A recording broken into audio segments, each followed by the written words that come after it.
In this work, we collected revocation statuses from the web public key infrastructure, characterized the lifetime of revocation statuses on the Internet, and observed a mass revocation event by Let's Encrypt, which had a significant effect on the global revocation rates. We'll start with an introduction of the web public key infrastructure. Web public key infrastructure facilitates authentication on the Internet.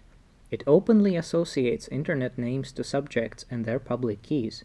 In this case, a certificate authority of the web public key infrastructure announces that the bank is entitled to the domain name bank.com by issuing a certificate. In most cases, web public key infrastructure, along with some special cryptographic protocols, allow users to connect to a website using a browser and securely communicate with it while being certified of the identity of that website. In a proper setup, both the client and the website rely on certificates from the web public key infrastructure so that an attacker is unable to impersonate the website. In certain cases, for instance a key compromise, a certificate must be revoked by the authority to prevent its use.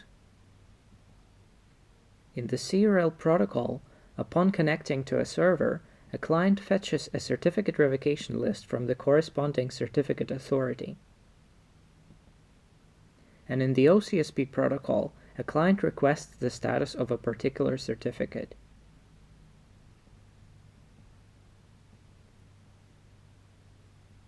In OCSP stapling, the status is prefetched by the web server and then provided to the client, but if the server fails to do so, the client will obtain the status from the authority directly. However, in the must-staple extension, the client would only establish a connection to the web server if and only if a good revocation status was provided by the web server during the handshake. Certain browsers don't fully utilize the existing revocation protocols. Instead, they regularly download proprietary revocation lists that contain a small portion of the Internet revocations.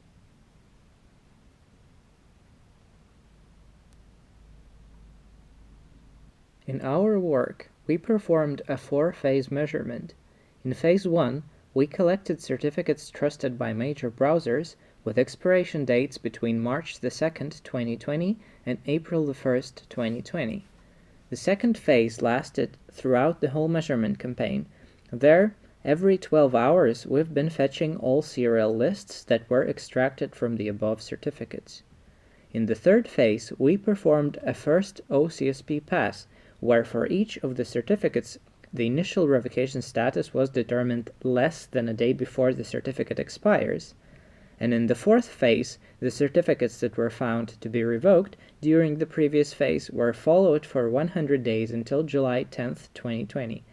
This was done in order to determine how the revocation statuses change after the certificates expire.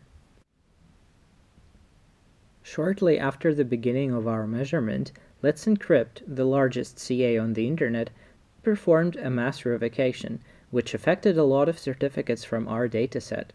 This event has significantly increased the overall revocation rate on the Internet.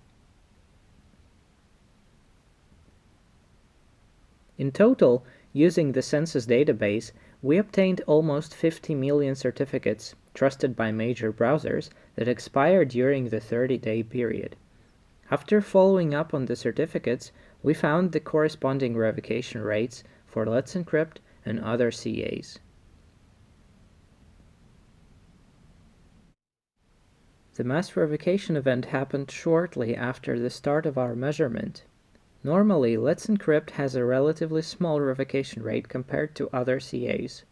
On this plot, one can see how the revoked certificates are spread out by their expiration date.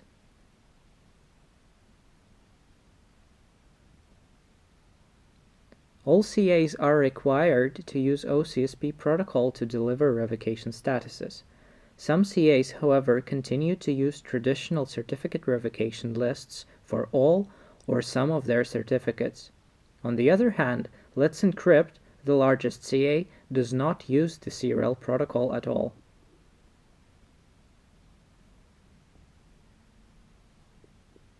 Most revocation statuses disappear shortly after certificate expiration. Here, one can see the distribution of status lifetimes for different classes of certificates. We note that the mass revocation event has impacted the status lifetimes of Let's Encrypt certificates.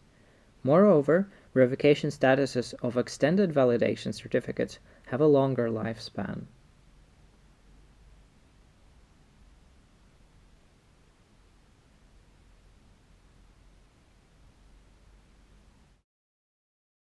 Certificate authorities tend to have different revocation status handling practices.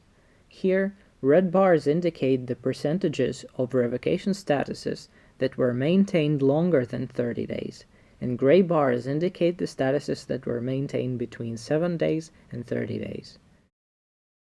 CA Browser Forum requires CAs to keep the revocation statuses only until certificate expiration. Thus, many authorities switch the revoked statuses to something else soon after the expiration.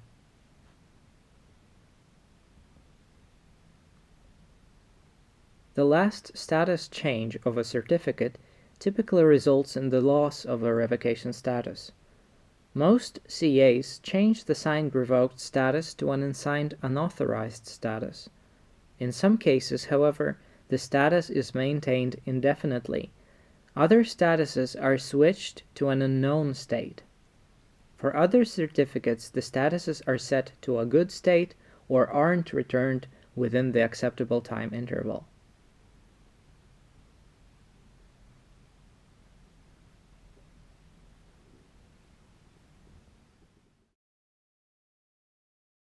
Overall, we found that most revocation statuses on the Internet disappear soon after certificate expiration. The CAs handle revocation statuses very differently. The Internet lacks a revocation transparency protocol. Such a protocol at least would have preserved the statuses from disappearing so fast. The revocations are handled differently, depending on the issuer, key type, extended validation policy, or the presence of certificate transparency timestamps. The mass revocation event that we've observed has significantly increased the global revocation rate. We also contacted the CAs that at some point have changed some status of a certificate from revoked to good and obtained their responses. These and some other results, including the collected datasets, are provided with the paper. Thank you.